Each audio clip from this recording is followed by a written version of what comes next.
असली में पता क्या होता है? असली में ना टैलेंटेड इंसान जा रहा होता है ट्रॉफी लेने, पीछे से आता है उससे आधे से भी कम टैलेंटेड। वो इस टैलेंटेड इंसान के मुंह पे 2 जूत मारता है और बोलता है साइड में खड़ा हो, देख रहे हैं मैं ट्रॉफी लेने जा रहा हूँ। वो जाता है ट्रॉफी लेके चला जाता है और ये टैलेंटेड इंसान पीछे खड़ा रहता है, कुछ कहता नहीं, लड़ता नहीं। क्यों? कि वो खड़े होकर ना अपने आपको बोल रहा होता है मैं तो काबिल हूँ, सक्सेस आ रही होगी पीछे झक मार के। ये जिंदगी भर वहीं खड़ा रह जाता है भाई। Shinji, crank that, soldier boy. Soldier boy, tell. मैं कुछ भी नहीं कहूँगा, तुम खुद ये कमेंट पढ़ो, ये रिस्पॉन्स देखो, लोगों के गुस्से को, आक्रोश को, उनकी सैडनेस को फील करो। क्योंकि जब कोई बंदा 1 साल तक वेट करता है, फिर एक्टिव पार्टिसिपेशन के साथ उसके अंदर वोटिंग करता है और इंतुजियाज्म में रिजल्ट के लिए वेट करता है, और जब उसे ऐसा कुछ देखने को मिले जो अनएक्सपेक्टेड नहीं अनफेयर निकले, एक काफ़ी बड़ी चीटिंग साबित हो, तो फिर दिल जल के खाक हो जाता है। So what's up anime? Anime का full form all nerds having interest in mature entertainment. तुम बच्चे बीओ कैसे हो भाइयों? मैं तुम्हें नहीं बताऊंगा कि कौन डिज़र्व करता था, मैं तुम्हें नहीं बताऊंगा कि कौन सही है, क्योंकि तुम मुझे नीचे लिख के बताओगे कि ये वॉइस एक्टर का अवार्ड कौन डिज़र्व करता था। और अगर 1-2% तुम में से किसी को भी छोटा सा भी डाउट है तो लो हिंदी डबिंग सुन लो।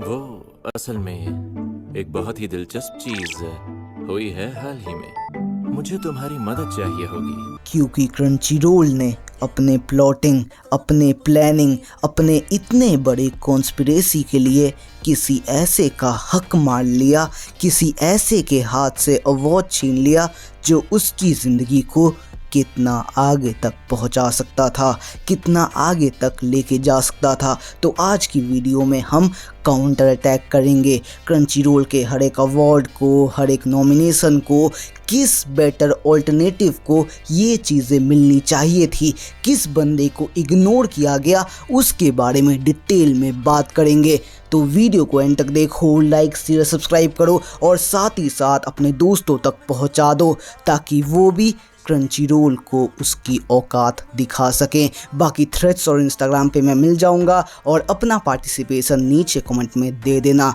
क्योंकि मैं तुम्हारे एफर्ट को समझता हूँ। So without wasting any more time, let's get into this video. देखो यारो, जैसे क्रंचीरोल ने दिल्ली स्टूडियो को पॉपुलर करने के लिए, प्रमोट करने के लिए, लोगों के बीच रिकॉग्नाइज करवाने के लिए इस एनीमे और इस वॉइस एक्टर को चुना, वैसे ही उन्होंने कई सारे एनीमे को चुना है जो पॉपुलर हैं, जो फैंस को पसंद हैं, और उसी के साथ जिसके इंग्लिश डब उन्हें प्रॉफिट दे सकें, क्योंकि इंग्लिश डब से उन्हें पैसा ज़्यादा आता है। तो इन्हीं सब स्टीरियोटाइप को तोड़ते हुए मैं 3 पार्ट्स में इस पूरे के पूरे अवार्ड फंक्शन को डिवाइड करूँगा। पहला पार्ट जो क्रंचीरोल ने चुना है, जो अवार्ड्स क्रंचीरोल ने दिए हैं। दूसरा पार्ट जो मेरा रहेगा, जहाँ पे मैं बताऊँगा कि कौन सा ऑल्टरनेटिव बेटर था, मेरे हिसाब से किसे जीतना चाहिए था। और तीसरा पार्ट जहाँ पे मेरे दोस्तों ने चुना है कि कौन एक्चुअल विनर होना चाहिए था, उनके हिसाब से कौन डिज़र्विंग था। तो आओ इस पूरे कहानी की शुरुआत करें। चलो आओ क्रंचीरोल की सबसे पहली कैटेगरी को देखें, जो है एनीमे ऑफ द ईयर। और इसमें क्रंचीरोल ने माय हीरो एकेडमिया के फाइनल सीज़न को चुना, जो अच्छा था, फाइनल सीज़न के लिए एक बढ़िया पे ऑफ था, लोगों को खुश भी करता। पर मेरे हिसाब से एफर्ट खरीदारीज बेटर डिज़र्व करती थी। और मेरे दोस्तों ने चुना है ताको पीस ओरिजिनल सिन। बाकी तुमने क्या चुना है मुझे नीचे लिखते जाओ, मेरे साथ लिखते जाओ और मुझे बताते जाओ। जो दूसरी कैटेगरी है वो है फिल्म ऑफ द ईयर, जहाँ पे क्रंचीरोल ने डीमन स्लेयर को चुना। और मेरा भी डीमन स्लेयर ही है, क्योंकि जो एक्शन था, जो स्टोरी थी, जो पूरा 2.5-3 घंटे का जो मज़ा था वो पीक लेवल था। पर मेरे दोस्तों ने चुना है चेनसो मैन, एंड वो भी गलत नहीं है क्योंकि वो एनीमे भी अलग सी ही सेटिस्फेक्शन देती है। तीसरी जो सबसे बड़ी कैटेगरी है वो है बेस्ट कंटिन्यूइंग सीरीज़ की, जहाँ पे क्रंचीरोल ने वन पीस को चुना और मैंने भी वन पीस को ही चुना है क्योंकि वन पीस है। पर मेरे दोस्तों ने किंगडम को चुना है क्योंकि उन्हें उसकी वर्ल्ड बिल्डिंग, उसका प्लॉट, उनका अपना एक पॉइंट ऑफ व्यू है। इसलिए मैं कह रहा हूँ तुम भी अपना पॉइंट ऑफ व्यू लिखते जाओ। इसके बाद नेक्स्ट जो सबसे बड़ी कैटेगरी थी वो थी बेस्ट न्यू सीरीज़ की, जहाँ पे क्रंचीरोल ने गाचियाकुटा को चुना और मुझे भी लगता है गाचियाकुटा डिज़र्व करती है। पर न्यू सीरीज़ में एक और एनीमे है जो अपने हॉरर के लिए ये चीज़ डिज़र्व करती थी, जो मुझे पर्सनली फील हुआ, वो थी द समर हिकारू डाइड। पर मेरे दोस्तों का जो पॉइंट ऑफ व्यू है वो कम्प्लीटली अलग है क्योंकि उनके हिसाब से 2B हीरो एक्स को ये अवार्ड मिलना चाहिए था। बाकी तुमने क्या चुना है नीचे लिख दो। बाकी अब बात रही उस सबसे तगड़े कैटेगरी की जिसके बारे में लोग बहुत कम बात करते हैं, वो है बेस्ट ओरिजिनल एनीमे, जहाँ पे क्रंचीरोल ने लेज़रस को चुना। तो हाँ, मेरे लिए भी लेज़रस एक काफ़ी सही एनीमे थी और मैं भी उसी को चुनता। पर मेरे दोस्तों ने चुना है वापस से 2B हीरो एक्स को और मैं उन्हें डिनाई भी नहीं कर सकता क्योंकि वो सही में पीक थी। बाकी नेक्स्ट कैटेगरी थी वो थी बेस्ट एनिमेशन का, जहाँ पे क्रंचीरोल ने चुना है सोलो लेवलिंग का सीज़न 2 और मुझे जो लगता है बेस्ट एनिमेशन है सोलो लेवलिंग भी था, पर डीमन स्लेयर की प्रोडक्शन वैल्यू अलग ही लेवल पे थी। पर मेरे दोस्तों ने चुना है प्रोडक्शन वैल्यू एनिमेशन के मामले में लॉर्ड ऑफ द मिस्ट्रीज। तो तुम कितना इससे अप्रूव करते हो, कितना तुम इसको मानते हो, नीचे बताते जाओ। जो नेक्स्ट कैटेगरी है वो है हमारी कैरेक्टर डिज़ाइन, जहाँ पे क्रंचीरोल ने चुना है गाचियाकुटा को और मैं भी गाचियाकुटा को ही चुनता क्योंकि उसका जो रॉ फील था, जो एकदम वाइल्ड सा पूरा एनिमेशन था, भाई वो मज़ा दे गया। पर मेरे दोस्तों ने चुना है सिंड्रेला ग्रे को एंड यस, वो एनीमे अंडररेटेड है और उसका भी कहीं ना कहीं कैरेक्टर डिज़ाइन मुझे भी पसंद आया था। अब जो नेक्स्ट कैटेगरी है वो है बेस्ट डायरेक्टर की, जहाँ पे क्रंचीरोल ने F4 कैरीडारीज को चुना और मैं भी F4 कैरीडारीज को ही चुनता।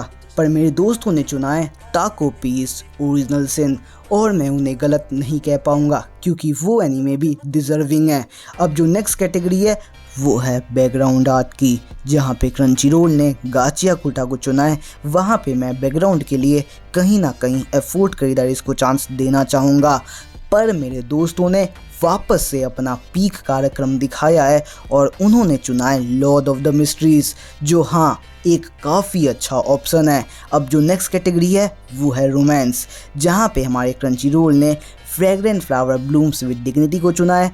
वहीं पे मैं चुनता ब्लू बॉक्स को और मेरे दोस्तों ने चुना है वापस से हटके जेनरिक रोमांस को। तो हाँ, उनकी भी चॉइस कहीं से भी गलत नहीं है। पर जो नेक्स्ट कैटेगरी थी वो थी कॉमेडी की, जहाँ पे क्रंचीरोल ने डांड डान के सीज़न 2 को चुना है। पर मैं कॉमेडी के लिए पर्सनली कोनोसुबा को चुनता। पर मेरे दोस्त वापस से कुछ अलग सा नाम लाए हैं जो है विच वॉच। अब तुम बताओ ये कितना सही है। जो नेक्स्ट कैटेगरी है जिसे क्रंचीरोल ने प्रमोट किया है या कहूँ अपने हिसाब से टॉप पे बैठाया है, वो है एक्शन, जहाँ पे क्रंचीरोल के हिसाब से बेस्ट एक्शन है सोलो लेवलिंग।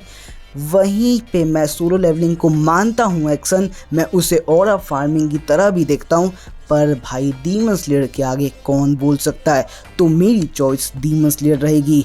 पर मेरे दोस्तों ने चुना है वापस से हटके 2B हीरो एक्स, जो हाँ एक्शन के मामले में अच्छी थी पर उसके अंदर ड्रामा भी काफ़ी ज़्यादा था। तो हाँ, तुम क्या सोचते हो मैं वो जानना चाहूँगा। अब जो नेक्स्ट कैटेगरी है वो है इसेकाई, जहाँ पे क्रंचीरोल ने रीज़ीरो के सीज़न 3 को चुना। वहीं पे मैंने भी सेम रीज़ीरो को ही चुना है क्योंकि वो आज से ही नहीं हमेशा से इसेकाई का पीक रही है। पर मेरे दोस्तों ने चुना है the beginning after the end. ठीक है, अगर मैं मानवा की बात करूं, उसकी मानवा के हिसाब से बात करूं, तो हाँ वो एक अच्छी इसेकाई है, पर एनीमे के हिसाब से कह पाना मेरे लिए बहुत मुश्किल है। पर जो नेक्स्ट कैटेगरी है वो है बेस्ट ड्रामा की, जहाँ पे क्रंचीरोल ने बेस्ट ड्रामा के लिए चुना है हमारी F4 कैरीडारीज और मैं इससे पूरा सहमत हूँ क्योंकि F4 कैरीडारीज से बेटर ड्रामा कुछ भी नहीं है। तो मेरी तरफ से भी अप्रूव्ड है। पर मेरे दोस्त वापस से कुछ अलग ले आए और वो है ताको पीस ओरिजिनल सिन, जिसे मैं मानता हूँ कि वो भी अपने ड्रामा में, अपने पूरी स्टोरी में हमें इंगेज रख पाई। जहाँ पे जो नेक्स्ट कैटेगरी है वो है स्लाइस ऑफ लाइफ, जहाँ पे क्रंची रोल ने स्पाई एक्स फैमिली के सीज़न 3 को चुना। वहीं पे मुझे fragrant flower blooms with dignity या ब्लू बॉक्स, ये दोनों ज़्यादा बढ़िया लगा। पर मेरे दोस्तों ने वापस से कुछ आउट ऑफ द बॉक्स चुना, वो है एने सरले, जो मैं कह सकता हूँ कि हाँ, उनका दिमाग बहुत सही है। वो अंडररेटेड चीज़ों को पॉपुलर करना समझते हैं और अंडररेटेड चीज़ों की रिस्पेक्ट वो लोग कर पा रहे हैं। पर जो नेक्स्ट कैटेगरी है वो है बेस्ट मेन कैरेक्टर की, जहाँ पे क्रंची रोल ने मामाओ को चुना, वहीं पे मैंने भी मामाओ को चुना। पर मेरे दोस्तों ने ताको पीस ओरिजिनल सिन। तो हाँ, उनकी चॉइस थोड़ी अलग हो सकती है, पर मेरे लिए मामाओ हमेशा नंबर 1 रहेगी। अब जो नेक्स्ट कैटेगरी है वो है सपोर्टिंग कैरेक्टर की, जहाँ पे क्रंची रोल ने सपोर्टिंग कैरेक्टर में चुना है बाकुगो को, वहीं पे मैंने चुना है हमारे जिनसी को, हमारे एफोर्ट खरीदारी से। वहीं पे मेरे दोस्तों ने सिंड्रेला ग्रे से चुना है बेलनो लाइट को। अब जो नेक्स्ट कैटेगरी रह गई है वो है हमारी मस्ट प्रोटेक्ट कैरेक्टर की, जहाँ पे क्रंची रोल ने चुना है आन्या फॉर्जर को और मैंने भी मेरी प्यारी आन्या को ही चुना है। पर मेरे दोस्तों ने वापस से ताको पीस ओरिजिनल सिन। अब जो नेक्स्ट कैटेगरी है वो है बेस्ट एनिमे सॉन्ग की, जहाँ पे क्रंची रोल ने आइरिस आउट को चुना है, वहीं पे मैंने डांड डान के सीज़न 2 के नए वाले ओपी को चुना है। मैं जानता हूँ यार, चेनसो मैन का ओपी पीक था, पर डांड डान वाला भी एक काफ़ी अलग सी लुक एंड फील देने में, कुछ नया ट्राई करने में और वो वाइब दिमाग में डालने में कामयाब रहा। पर मेरे दोस्तों ने चुना है लॉर्ड ऑफ द मिस्ट्रीज। भाई ये कब सुधरेंगे। अब जो नेक्स्ट कैटेगरी रह गई है वो है बेस्ट स्कोर की, जहाँ पे डीमन स्लेयर को चुना है क्रंची रोल ने और मैंने भी चुना है डीमन स्लेयर को। पर मेरे दोस्तों ने चुना है चेनसो मैन। पर जो नेक्स्ट कैटेगरी रह गई है वो है ओपनिंग सीक्वेंस की, जहाँ पे मेरे क्रंची रोल ने चुना है ऑन द वे को और मैंने भी। पर मेरे दोस्तों ने चुना है टू बी हीरो एक्स। और फाइनली एंडिंग सीक्वेंस के लिए क्रंची रोल ने चुना है MHA के आई को। वहीं पे मेरे हिसाब से डांड डान का एंडिंग अच्छा था, पर MHA भी बढ़िया ऑप्शन है। पर मेरे दोस्तों ने चुना है वापस से ताको पीस ओरिजिनल सिन को। तो बाकी तुमने क्या चुना, तुम्हें कैसा लगा, तुम्हें किसको चुनना था, तुम्हें किसको देखना था जिससे क्रंची रोल ने नहीं दिखाया, उन सब को नीचे लिख डालो, क्योंकि क्रंची रोल आज अपनी मनमानी कर पा रहा है, अपने सस्ते दिल्ली स्टूडियो को प्रमोट कर पा रहा है, क्योंकि वो बजट फ्रेंडली है, वो फास्ट है, वो ज़्यादा पूछता नहीं है, काम जल्दी दे देता है, तो वो उसे प्रमोट कर रहा है। पर लोग पर्दे के पीछे देखना जान चुके हैं, लोग गलतियां पहचानना सीख चुके हैं और ये कमेंट दिखा रहे हैं। सो आज की वीडियो में रैप करूंगा। उम्मीद करूंगा इस वीडियो ने तुम्हारी लाइफ में नई वैल्यू, नई लेसन, कुछ ना कुछ तो ऐड किया हो। तो वीडियो को लाइक करो, चैनल पर नया हो सब्सक्राइब करो, जितना हो सके शेयर जरूर करना यार। तो मिलूंगा अपने अगले ऐसे ही एक्साइटिंग वीडियो के साथ। तब तक के लिए जय हिंद, जय भारत, वंदे मातरम। 言葉なんかじゃ何一つ叶わない別れ